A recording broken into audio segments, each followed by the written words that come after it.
So hello guys, good morning. माझी आजची सकाळ आहे, म्हणजे बुधवारची सकाळ आहे आणि मी निघाली आहे माझ्या कॉलेजला. आणि नॉर्मल रेग्युलर लेक्चर्स आहेत कॉलेजमध्ये, सो त्याच्यासाठी मी जाते आहे. हे थोडंसं ठाकुर्ली स्टेशनचा नजारा आहे, पण I don't know what happen that it is so शेकी, बट ओके, होता रहता है. हां, मला आत्ता लक्षात आलं. ॲक्च्युली गाडी ऑलरेडी आली होती आणि ती मी पकडायला निघाली होती. So I was catching the train, म्हणजे मी ती गाडी ऑलरेडी आली होती, येत होती आणि मी ते पकडायला निघालेली. मे बी त्याच्यामुळे थोडासा कॅमेरा शेकी आहे. सो आता मी ही गाडी पकडलेली आहे. GAC ट्रेन होती सकाळची, ती पकडलेली आहे आणि आता मी निघाली आहे कॉलेजसाठी. हा थोडासा AC ट्रेनमधून शूट करताना नजारा दाखवते मी तुम्हाला. आणि इथे तुम्हाला ते विक्रोळीचे टावर्स पण दिसतील, जे मला आवडतात, ते इकडे आहेत. सो येस, जेव्हा ते आले तेव्हा मी जरा शूट स्टार्ट केलेलं. आणि अजून एक आता मला एक लँडमार्क आहे, जेव्हा घाटकोपर स्टेशन येतं तेव्हा, तो त्याचं आहे जीसस कॉल्स यू असं काहीतरी ते लिहिलेलं आहे, तिकडे लिहिलेलं आहे. सो ते आलं की मी समजून जाते की आता घाटकोपर स्टेशन जवळ आहे. सो ते तिकडे होतं, ते जे लँडमार्क आहे ते तिकडे होतं. सो येस, सो ते लँडमार्कजवळ मी आता शूट केलं आहे. हे बघा, हा तो लँडमार्क आहे ज्याच्याबद्दल मी बोलत होती.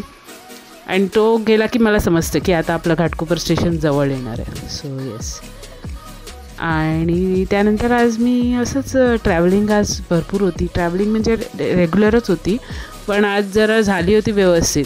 पण आज झालं असं की गाडी आहे ना, इतकी स्लो जात होती ना. मी माझ्या बाजूला जी बसली होती ती पण लिटरली बोलत होती, अरे ये गाडी कब पहुंचनी चाहिए और ये कब पहुंच रही है. म्हणजे तो टायमिंग जरी गाडीनी अर्लियरचा घेतला ना, तरी पण सिग्नल लागून ही गाडीची वाट लागते. इथे थांब, तिथे थांब. आणि एस्पेशली मुलुंड आणि ठाण्याच्या मध्ये, मुलुंड आणि नाहूर आणि मुलुंड आणि ठाण्याच्या मध्ये ह्या गाडी खूप रडते ही गाडी. आणि त्यामुळे मला थोडाफार माझं टाईमचं अंदाज चुकतो. थोडाफार नाही, भरपूरच चुकतो.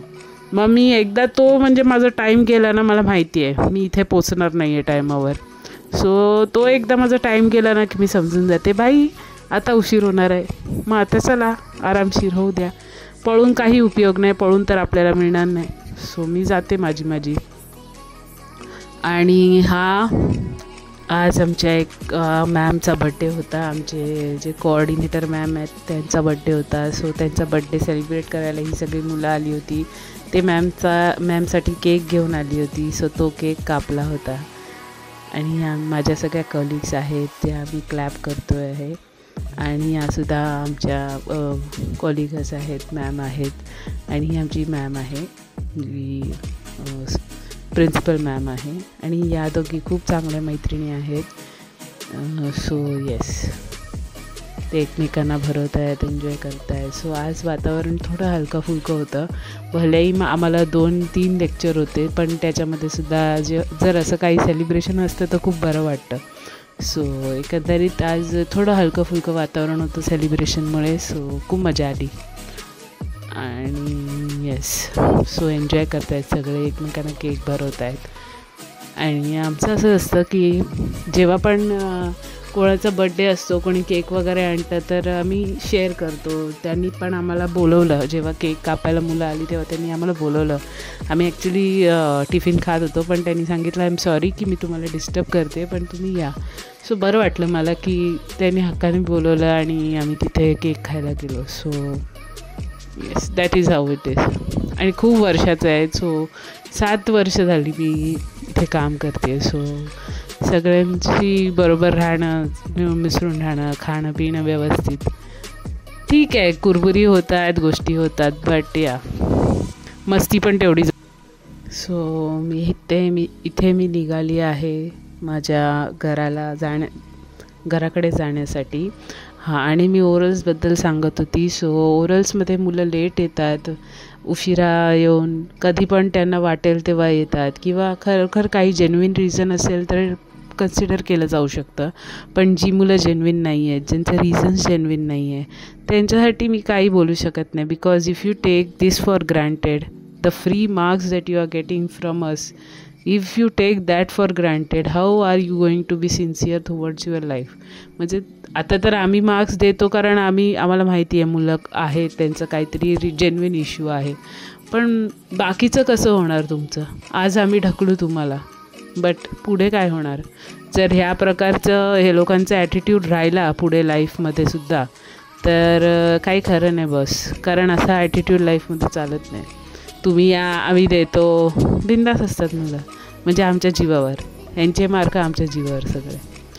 सो जे ग्रँटेड घेतात ना मोस्टली, कुठले पण असू दे, म्हणजे भलेही ते स्टुडंट टीचर रिलेशनशिप असू दे किंवा कुठलीही रिलेशनशिप असू दे, जेव्हा माणसं ग्रँटेड घेतात ना की अरे तू तो आएगा ही, नाही घ्यायचं बस. कोणालाही नाही घ्यायचं, आपल्याला घेऊ पण नाही द्यायचं आणि स्वतः पण नाही घ्यायचं. सो माझं ते खूप प्रामाणिक मत आहे की कोणालाही ग्रँटेड घेऊ नये किंवा कोणालाही ग्रँटेड धरू नये की ही काही तर करेलच. नाही करणार. तुला वाटेल म्हणून नाही करणार, मला वाटेल तेव्हा मी करणार. सो असतं काही लोकांचं की लोकांना लवकर ग्रँटेड घेतलं जातं. त्यांना असं वाटतं की कोणीही माणूस आपल्यासाठी काहीतरी करतो किंवा आपल्यासाठी झटतो तर त्यांनी तेच करत राहावं, त्यांनी दुसरं काय करूच नये, त्यांनी उलटं बोलूच नये, त्यांनी आपले ओपिनियन सांगूच नाही. पण असं नसतं मित्रा. जे लोकांकडे ओपिनियन असतात, जे तुमचं ऐकतात, त्यांचं पण तुम्ही कधीतरी ऐकलं पाहिजे, त्यांचंसुद्धा कन्सिडर केलं पाहिजे. So it is 2 way road, it is not a 1 way road. So कधी आपल्याला वाटत असेल की दुसऱ्यांनी आपलं ऐकावं, तर आपण आधी दुसऱ्यांचं ऐकलं पाहिजे. आपण त्यांना समजून घेतलं पाहिजे. नाही घेतलं तर मग आपण काय एक्सपेक्ट करतो की कोणी आपल्याला समजून घ्यायचं? So it's okay. Everybody has their own ways of life. ते जाऊ दे. आजचं सनसेट एन्जॉय करा. मस्त सनसेट होता, ऑरेंजिश कलरचा. पण काल जो रेडिश कलर होता ना, तो आज नव्हता. आज थोडासा ऑरेंज कलर होता. आणि मेट्रोमध्ये आज काही जास्त शूट नाही करता आलं कारण 6:52 आलीच नाही आणि 7:04ची सुद्धा 7:09-10ला समथिंग आली. सो 7:04ची आधी आली. सो ही कल्याण लोकल AC लोकलमध्ये बसून मी आता पोचली आहे माझ्या ठाकुर्ली स्टेशनला. बघू शकता मंजुलिकाचा दरबार आणि दरबारात थोडीशी लाईट फ्लिकर होते, पण बस मी एकदम मस्त आहे. माझ्या डोक्यातली लाईट काही फ्लिकर होत नाही आहे. सो मी एकदम मौजमध्ये आहे आणि मी आता निघाली आहे घरी जाण्यासाठी. हे थोडासा ठाकुर्ली स्टेशनचा नजारा तुम्हाला दाखवते आहे. आम्ही कधीच विचार केला नव्हता कधी ठाकुर्ली स्टेशन एवढं पॉश पण होऊ शकतं. Anyways, thanks for watching.